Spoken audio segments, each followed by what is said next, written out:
warahmatullahi wabarakatuh. Waalaikumsalam warahmatullahi wabarakatuh. Yang terhormat Kepala Sekolah SD 1 Nanti Kasuso, yang saya hormati rekan-rekan guru SD 1 Nanti Kasuso, terima kasih karena telah mengisikan waktunya sedikit untuk mengikuti kegiatan pada siang hari ini. Baiklah, saya sebagai guru pendidikan jasmani, olahraga dan kesehatan pada saat ini sedang mengikuti program PKG PJOK, di mana program ini bertujuan untuk meningkatkan kompetensi guru olahraga.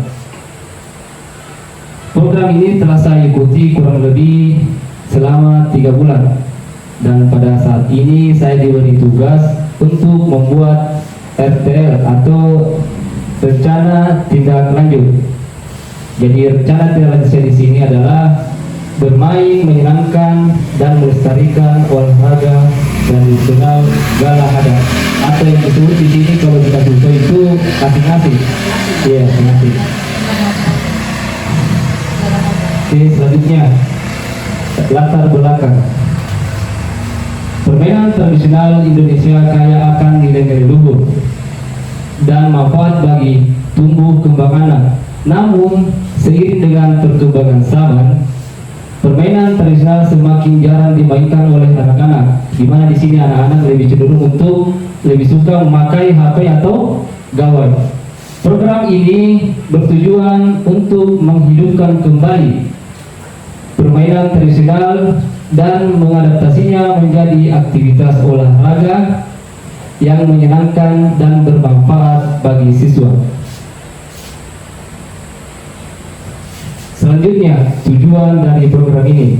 Yang pertama, melestarikan permainan tradisional di Indonesia dan menanamkan rasa cinta terhadap budaya bangsa.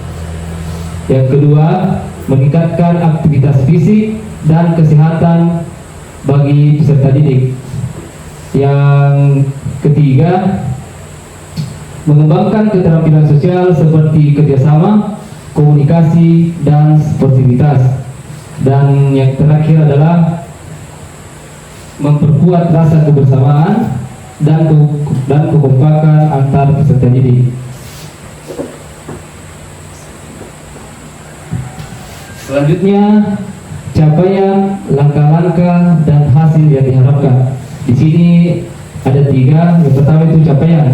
Capaian yang pertama itu peserta didik mampu memainkan permainan tradisional Galah Adat atau Gobak Sodor.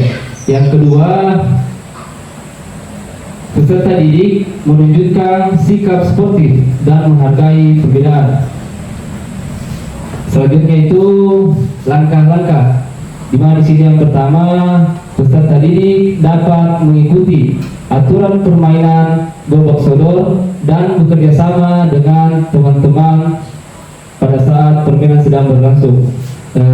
Kemudian yang kedua, peserta didik dapat menerima kemenangan dan kekalahan dengan lapang dada, menghargai pendapat teman. Jadi di sini siswa harus sportif, menerima kemenangan dan kekalahan pada saat melakukan permainan Galah Adat. Yang terakhir, hasil yang diharapkan. Jadi hasil yang diharapkan dalam permainan Gobak Sodor atau Galah Adat, yang pertama itu membuat turnamen mini permainan tradisional Gobak Sodor.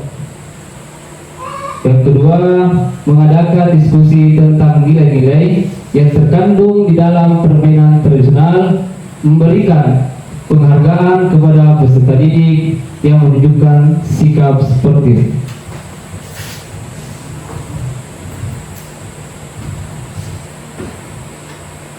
Selanjutnya, struktur program dan mitra dalam komunitas belajar. Jadi yang pertama itu struktur program. Di sini di struktur program itu ada 3. Yang pertama, program kegiatan ini diintegrasikan dalam kegiatan P5 untuk pembentukan karakter murid. Yang kedua, skala program. Jadi skala program di sini peserta didik yang saya ambil itu ada 3 kelas. Yang pertama itu kelas 4, kelas 5, dan kelas 6.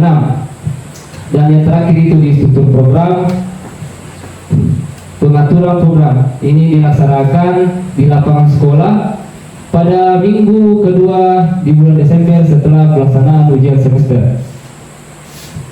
Dan selanjutnya mitra dalam komunitas belajar atau pembel. Di sini ada berapa? Ada 4. Yang pertama itu kepala sekolah sebagai penasehat, guru kelas, dan bidang studi sebagai fasilitator pembelajaran di kelas. Dan yang ketiga, guru PJK sebagai fasilitator program. Dan yang terakhir adalah murid sebagai petugas dan pengembang proyek. Selanjutnya, kapasitas yang dimiliki di kelas atau di sekolah. Di sini ada beberapa, ada 7. Yang pertama manusia. Manusia di sini adalah kepala sekolah, guru, pendidik, dan siswa. Yang kedua itu fisik, lapangan sekolah, serta alat-alat pendukung lainnya. Yang ketiga sosial. Adanya aturan sekolah yang berdampak kepada seluruh peserta didik. Yang kelima lingkungan. Apa itu? Yang keempat lingkungan dekat pasar sehingga mudah mencari bahan atau peralatan yang akan dipakai nantinya pada saat pelaksanaan permainan galah hadang atau gobak sodor. Yang kelima itu politik, kebijakan sekolah atau komite. Yang keenam agama dan kebudayaan dan jenis permainan tradisional daerah. Yang terakhir itu finansial, tentunya di sini finansialnya adalah bersumber dari dana BOS.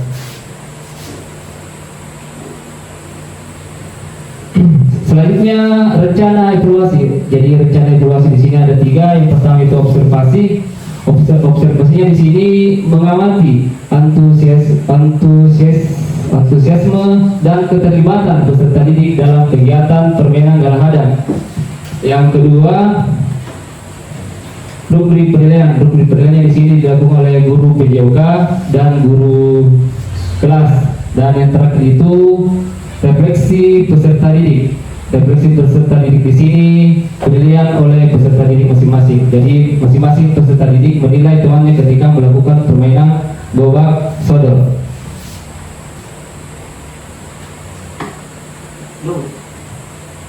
Itu yang terakhir.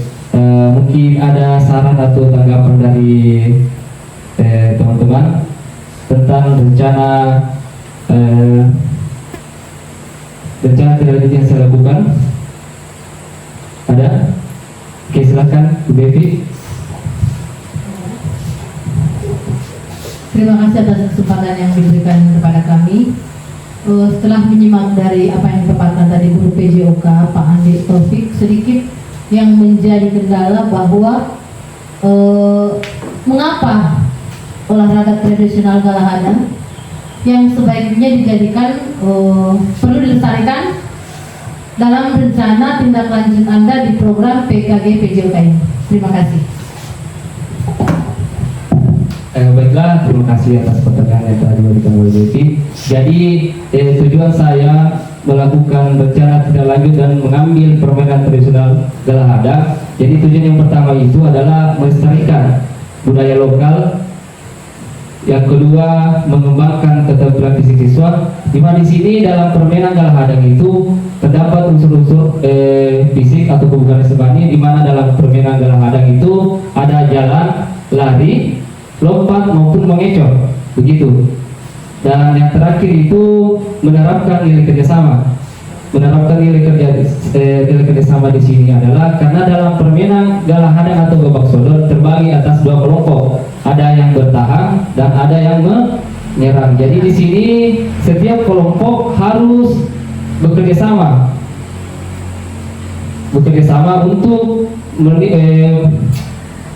menuai hasil atau kemenangan, begitu.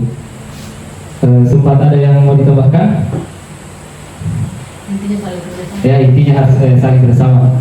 Kalau tidak ada, terakhir dari saya, jadilah seperti langit yang akan tetap indah walaupun tidak ada yang menatapnya. Karena kualitas dari Kualitas diri tidak diukur dari seberapa banyak orang yang mengenalmu, tetapi seberapa banyak orang yang memperoleh manfaat dari kehadiranmu. Sekian dari saya. Wabillahi taufiq wal hidayah. Assalamualaikum warahmatullahi wabarakatuh. Waalaikumsalam warahmatullahi wabarakatuh.